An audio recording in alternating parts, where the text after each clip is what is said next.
שלום, כאן דוקטור נתן מולכו מהארגון הישראלי לרב להב. היום אנחנו נבחן את ההבדלים בין המיני 3 פרו לבין המיני 4 פרו של חברת DJI, והאם כדאי לרכוש את הרחפן החדש.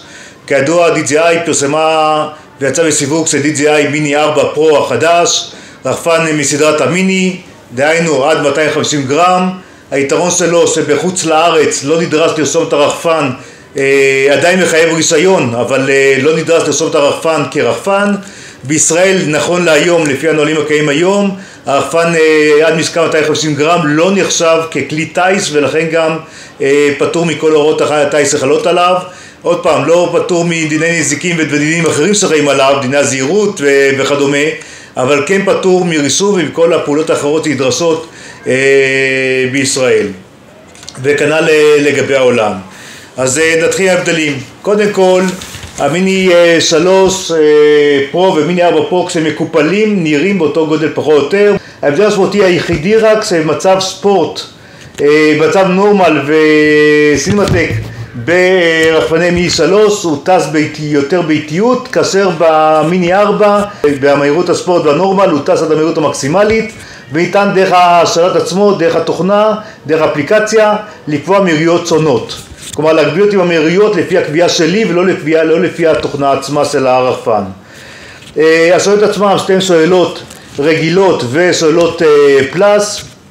השאלות עצמם הם 34 דקות זמן טיסה, כאשר השאלה הגדולה ב-R3 אפשר להטיס את 47 דקות, לעומת 45 דקות ברחפן מיני 4. יש לשים לב, השאלות מתאימות אחד לשנייה, אבל השאלה של מיני 3 כבדה ב3 גרם מהשאלה של מיני 4. זאת אומרת, שאם אני לוקח שאלה של מיני 3 ומכניס אותה לתוך הרחפן של מיני 4 פרו, באותו רגע הרחפן שוקל מעל 250 גרם. אז תשימו לב לכך.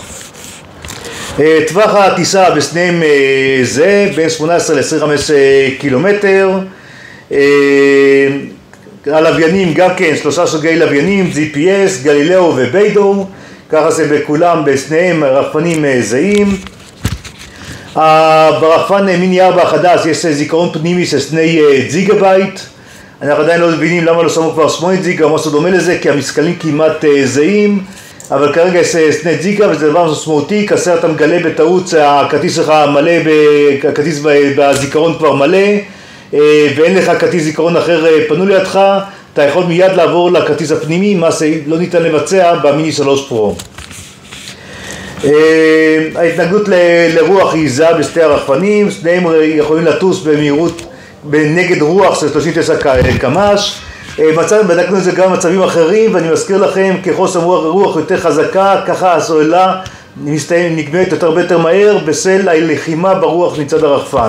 אבל רוחות חזקות מזה, אבל הרחפן ייסחף כנראה ברוחות. זווית הטיסה ברחפן מיני 3 מגיע ל-40, אני מדבר על המהירות שטס קדימה, 40 מעלות, וטיסה אחורה 35 מעלות, כאשר במיני 4 זמן כיוון טיסה הוא רק 35 מעלות בלבד. מבחינת השוני העיקרי בין המיני 3 פרו לבין המיני 4 פרו הוא כמובן החיישנים. במיני 4 המיני 3 החיישנים נעים קדימה ואחורה, לעומת זאת במיני 4 עשו את זה כמו ב-R3, החיישנים הולכים לצדדים וגם אחורה לצדדים, ויש לנו חיישנים גם למעלה וגם למטה, וגם נורת תאורה לתאורה שמאפשר לי לזהות את הרחפן גם בלילה וגם בנחיתה בערב, אני יכול לקבל תאורה שמראה את המקום. לכן המיני 4 נחשב מבחינת הזהירות שלו הרבה יותר מתאים למטיס הצעיר. רוב המטיסים הוותיקים בדרך כלל מכבים את החיישנים כדי שיוכלו לטוס ליד אובייקטים, אבל במצבי טיסה קבועים וכדומה, אין ספק שכשיש לך החיישנים המצב שלך הרבה יותר בטוח, והסיכוי שהרחפן יחזור הביתה בשלום הוא הרבה יותר גבוה. לכן המיני 4 יש לו 360 מעלות חיסיון, אבל יש הבדלים בחיישנים. החיישנים של המיני 3 יכולים לזהות כבר במצב של רחיפה מ-30 מטר את הקרקע, כאשר במיני 4 לפי הדיווחים כרגע זה 15 מטר בלבד. הזיהוי הקדמי הוא זיהוי של 30 מטר במיני 3, לעומת המיני 4 שהוא בסביבות 18 מטר, אבל במיני 4 יש אפשרות במהירות גבוהה יחסית, 42 קמ"ש, לזהות מכשולים מה שהמיני 3 לא מסוגל. המיני 3 צריך לטוס בטיסה יותר איטית כדי לראות את המכשולים, מה שהמיני 4 לא נדרש לכך. שיטת הסידור קצת התקדמה, המיני 3 מטיס לפי אוקוסינוס 3, לעומת זאת במיני 4 יש אוקוסינוס 4 שנחשב רמת סידור הרבה יותר חזקה ויותר טובה. השמועות אומרות שבמיני 4 ניתן גם להטיל בשטחים בנויים או בשטחים עם עצים ועדיין הסידור יפעל ולא יהיה נתק. לעומת זאת במיני 3 נכון להיום כמו שאנחנו רואים את זה, וגם את סדרת המביקים, ה-DJI, כל מקום שבו יש לנו בניינים או עצים יש לנו בעיה של חסימה, ואם אין קו ישיר לרחפן עצמו אנחנו לא נוכל, התסדות עצמה תהיה גרורה ואנחנו לא נוכל לשלוט על הרחפן עד שהוא ימצא מצב של חזרה הביתה. שיטת הסידור לשלט הרחוק שלנו הוא שיטת סידור של 1080 Full HD, אבל עם אלמנט אחד שונה. ב-RC N1 שיטת הסידור עצמה, ב-RC החדש שיטת הסידור היא קצת שונה, אפשר להעביר כאן ב-Full HD ברמה של 30 פריים פר סקנד, לעומת זאת ב-O4 ניתן להעביר ב-1080 על 60 פריים פר סקנד, כלומר ברמה טיפה יותר גבוהה. כמובן אפשר להוריד תמונות גם מהרמות קונטרול, ואז אפשר לעבוד הרבה יותר מהר עם שיטת סידור שהיא הרבה יותר טובה, כלומר רמת תמונות שהיא הרבה יותר טובה. טווח הסידור בישראל אנחנו עובדים לפי CE, שיטת סידור שנקראת CE, לפי מה שמדווחים היום זה יהיה 10 קילומטר לטווח סידור, כאשר ב-R3 אני מזכיר לכם במיני 3 הטווח סידור היה רק 8 קילומטר. ב-FCC המדובר על טווח כפול, במיני 3 זה היה כ-10 קילומטר, לעומת זאת במיני 4 החדש מדובר על טווח של 20 קילומטר, אבל שוב זה רלוונטי בעיקר לארצות הברית ולישראל זה לא רלוונטי ולא לאירופה. נושא הבטריות, המיני 4 הבטריה שלה כמו שאמרתי טיפה פחות כבדה מהמיני 3 ב3 גרם בלבד, אבל הקיבולת שלה טיפה יותר גבוהה בכמעט 100 לבטריה. היא מפיקה אותה תוצרת אבל היא בקיבולת טיפה יותר גבוהה. אין משמעות מבחינת לקחת את זה למטוסים, כי עדיין אנחנו נמצאים מתחת לגבול המינימלי שנקבע בתעופה הבינלאומית, לכן את הבטריות של המיני 4 ניתן גם כן להעלות אותו למטוס כמו כל דבר אחר. אני מזכיר, העלאה היא בהעלאה יחד איתנו בתרמיל גב שלנו למטוס ולא בבטן המטוס. זמן הטעינה גם כי יתארך לנו, המיני 3 זמן הטעינה אני מזכיר היה 64 דקות לסוללה, ולסוללה המהירה 101 דקות, ובמיני 4 הזמן ההטענה יתארך ל10 דקות נוספות, זאת אומרת 70 דקות זמן טעינה של הסוללה. אם מטעינים במתן של 30 ואט, זמן הטעינה יורד ל58 דקות, שגם זה זמן די גבוה. בשתי הרחפנים ניתן להטעין אותם דרך הישרן של הרחפן ישירות למתן, לא צריכים רק דרך האב, לא צריך רק דרך המרכזייה של ההטענה. כרטיסי הזיכרון בשתי הרחפנים, כרטיס הזיכרון הוא 512 ג'יגה-בייט, כרטיס די גדול שאפשרנו הטסה. אני מזכיר שההמלצה שלי להטיס ב-64 ג'יגה-בייט על מנת שיהיה לי צורך להוריד כל פעם את הכרטיסים למחשב, כי אחרת אנחנו מתעצלים, לא מורידים אותו למחשב, והתוצאה היא מאוד פשוטה, כשקורה נזק או תקלה לכרטיס או לרחפן, הלך לי כל הצילומים שהרגשתי אותם עד היום. השלטים כמו שאמרתי, RC N1 והחדש RC N2, אין הבדלים משמעותיים, המסך הוא אותו מסך, כפתורים פחות אותם כפתורים, הסטיקים אותם סטיקים, הסוני העיקרי זה מאחורה, הסטיקים נמצאים במיקום טיפה שונה במיקום הקודם, יש לה שני אנטנות נמצאות בחוץ, האנטנות הן אנטנות, גם כאן מדובר על 4 אנטנות, אבל שם מדובר על שני טירה ולהבדיל מאחד, כאן שזה 1T בלבד. האנטנות שם נחשבות הרבה יותר חזקות מהשלט הקודם, אבל לא שינוי שהייתי רואה אותו כשינוי קיצוני. בשתיהם 6 שעות הפעלה של הסוללה, וסוללה שיכולה להטעין גם כתוך כדי זה. יש עוד הבדל אחד לגבי החיבור, שיש לנו היום Type-C שהוא גם חיבור וגם הורדת דאטה, ומיקום לכרטיס מיקרו SD כמו שנמצא פה במקום הזה. אז התפאורה טיפה שונה, אבל בגדול השלט הוא אותו שלט בגדול. מבחינת המצלמות, המצלמה היא כמעט אותה מצלמה, צריך רק לשים לב שלהבדיל מהפילטרים שאנחנו עושים אותם במיני 3, יש טיפה מגרעת שונה במיני 4, ולכן הפילטרים לא יתאימו למרות שזה נראה אותה מצלמה לחלוטין. נידרש לפילטרים חדשים לטובת המיני 4, נא לשים לב לדבר הזה. מבחינת המצלמה אנחנו מדברים עוד פעם על 1 ל-1.3 אינץ סימוס ברמה 48 מגה פיקסל, זה אקוויוולנטי ל-24 מילימטר במצלמות רגילות.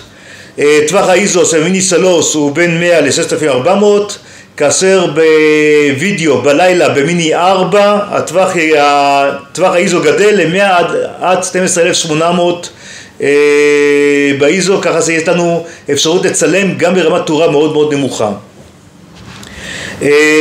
בשני הרחפנים הצילום המקסימום אימג' זה זהה ל-8064 על 6048, שתי מצלמים ב-4K ושתי מצלמים ב-48 מגה בייט בתמונה רגילה. ההבדל העיקרי בווידאו, מיני 3 מצלם ב-4K ב-60 פריים, לעומת זאת מיני 4 החדש מצלם ב-4K ב-100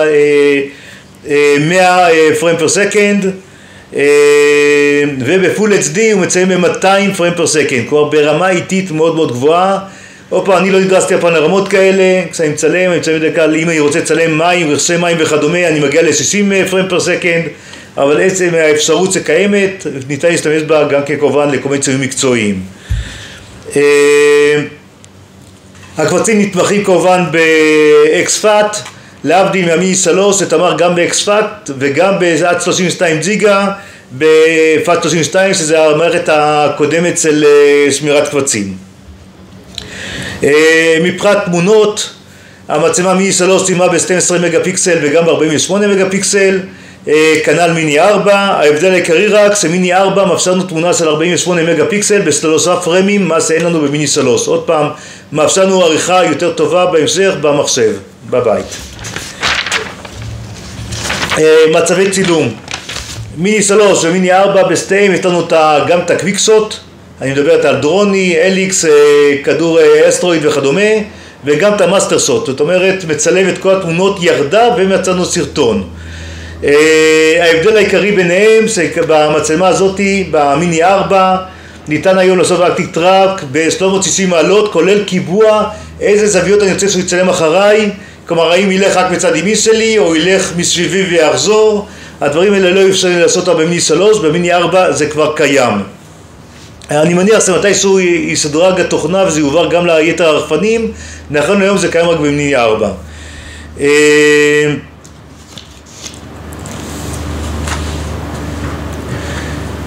לכן כשאנחנו מסתכלים על ההבדלים במיני 3 למיני 4 פרו, אין ספק שמיני 4 פרו יש לו סדרוגים נוספים שאין אותם במיני 3 פרו, בעיקר החיישנים מכל הכיוונים,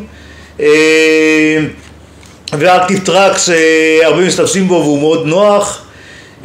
והשאלה היא האם כדאי להחליף את המיני 3 פרו למיני 4 פרו בשים לב למחיר של הרחפנים. אני די בהתלבטות, כי בסך כל העבודה שעושה היום מיני 3 פרו עושה גם מיני 4 פרו. אם אתה מקצוען, אתה מאלה לא משתמש בחיישנים ולכן זה פחות קריטי עבורנו. יש עוד דבר אחד שלא אמרנו והוא חשוב במיני 4 פרו, שאין אותו במיני 3 והוא כן משמעותי מעבר לאקטיב טראק, זה ה-Waypoint. אני יכול לקבוע לי מסלול קבוע ולהטיס את הרחפן כל פעם באותו מסלול, זאת אומרת לקבוע מספר נקודות עם זוויות צילום, לשמור אותו, וכל פעם בערב, בבוקר או בתקופות אחרות, סתיו, חורף, לעלות את הרחפן לאותו מקום, לציין את אותו זווית ולהראות את הדברים הקבועים. זה נקרא Waypoint. במיני 3 הוא לא קיים, הוא כן קיים היום במרחפנים המתקדמים ביותר, והורידו אותו היום למיני 4, ולכן את זה כן לדעתי מסיקה, יש סיבה טובה להחלפה במיני 3 פרו לבין המיני 4 פרו. עוד כמה דברים שאני רוצה להגיד לגבי ההבדלים או דברים חדשים של במיני 4 זה כדאי לשים לב אליהם. קודם כל המיני 4 מתחבר ישירות למחשב, אני יכול לחבר אותו כשהמיני 4 כבוי, זאת אומרת הרחפן כבוי, להבדיל המיני 3, והוא יסמן לי ככונן, זאת אומרת ברגע שחיברתי אני מתחבר מיד לכרטיס או לזיכרון הפנימי ואני יכול להוריד את הדברים, את הקבצים למטה בדיוק כמו כונן USB.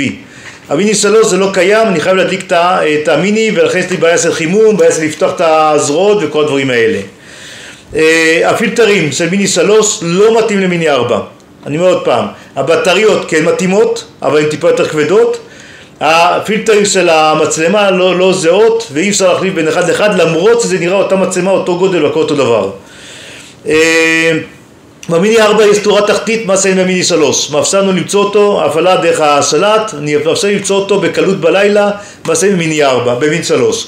עוד דבר אחד, בתוכנה, באפליקציה של מיני 4, אני יכול לראות שלוחץ על Return to Home, RTH, לראות את הרחפן, את המסלול הדמיוני שהרחפן יעשה לכיוון הבית בצורה ירוקה, יפה, מה שאני לא רואה במיני 3. אני עוד פעם מניח שזה ירד מתישהו לתוכנה, נכון היום זה לא קיים. עוד דבר אחד, בהורדת הרחפן לכיוון מטה, במיני 4 אני אראה דמי של הרחפן איפה הוא הולך לרדת על הקרקע עם התמונה של הקרקע, במיני 3 זה לא קיים, אני אראה רק את הקרקע, אני צריך לנחש מה נקודה שהוא יורד, לא תמיד אנחנו רואים את הנקודה בדיוק 90 מעלות. ולכן מעסיקה, יש לנו עוד סיוע מעסיקה אצל מי שלא מטיס ותיק, לראות בדיוק איפה הוא נופל ואז לזיז את הרחפן ימינה שמאלה ולתאם את נקודת הנפילה שלו בצורה טובה יותר. הדבר הזה מאוד חשוב שיש רוחות, כי אז מאוד קשה לתאם את הרחפן, ואנחנו רוצים לראות שפה נקודה גבוהה, איפה הוא ינחת על הקרקע עצמה. והמיני 4 באפליקציה החדשה היום, אפשר לראות גם כשאני מראה את הצילום אוויר, במצלמה אני יכול לראות נקודה שנקראת עת צהובה, איפה מיקום הבית שלי. זאת אומרת, אם המיקום הבית שלי בצד, אני יכול לשלב את המצלמה, ואז אני אראה על הצילום עצמו איפה הבית. כלומר, אני יכול לוודא שמיקום הבית הוא באמת איפה שקבעתי ולא מקום אחר. היה כבר תקרות בעבר שאנשים עשו מיקום בית מחדש, ולא ידעו איפה הרחפן מגיע, אז הבעיה נפתרה במיני 4 באפליקציה שלה, אני מניח שזה ירד גם לאפליקציות האחרות. במיני 4 יש לנו גם טיימסאט, יש לי אפשרות לקבוע זמנים ואז להוריד את השעת למטה, לתת לרחפן 5-6 שניות, 7 שניות לצלם, ואז במצווח קבוע יציין את הזה כאשר אני בלי השעת הלייקס, אני בלי שום דבר, ואז תמונות כמובן יותר נקיות ויותר יפות. זו עד כאן לגבי המיני 4. אם יגידו אם המיני 4 הוא אכן רחפן כמו שנאמר, אנחנו עדיין לא גילינו או לא קיבלנו עדיין פידבקים מהשטח, כי הרחפן הזה נמכר בסך הכל בשבוע האחרון רק, עוד לא קיבלנו פידבקים מבחינת החימום של הרחפן, מבחינת יתר התנאים שקיימים אליו. אני אזכיר לכם שגם מיני 3 וגם מיני 4 ללא מעבר פנימי, והדבר הזה הוא פחות טוב כי הרחפן צריך להיות באוויר כל הזמן ובתנועה כל הזמן כיקרר את הרחפן. אבל אין ספק שלפי מה שנראה כרגע יש מספר סיפורים בעיקר ברמת האפליקציה שמשמעותיים מאוד. יש שינויים ברמת ה-390 מעלות בחיישנים שהוא טוב במיני 4 על פני המיני 3, ואנחנו תקווה שגם את השינויים שעשו בתוכנה יורידו גם ליתר הרחפנים שהיו עד היום. אז תודה רבה לכם, כאן דוקטור נתן מולכו.